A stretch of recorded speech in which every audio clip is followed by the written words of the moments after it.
আমি একেবারে পড়ে গেছি, আমি আর হাঁটতেও পারি না। আর আমার 82 বছর বয়স হয়ে গেছে। এই আমাদের বুদ্ধ ভট্টাচার্যের মতো অবস্থা আমার। এখন আর কিছু করার নেই। তবে আপনাদের অনেকের কথা তোমার মাঝে মাঝে মনে পড়ে। তৃণমূলে চলে গেছি, সেইটি আমার জীবনে একটা দুঃখ, জীবনে একটা খুব কষ্ট।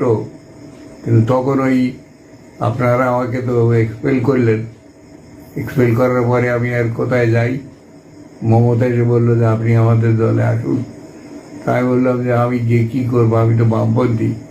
তো বললে আমি বামপন্থীদের পছন্দ করি, ওরা ভালো করে কাজকর্ম করে। আমি এখন নিঃসঙ্গ, চেয়ারে একটা পড়ে থাকি, চেয়ারে।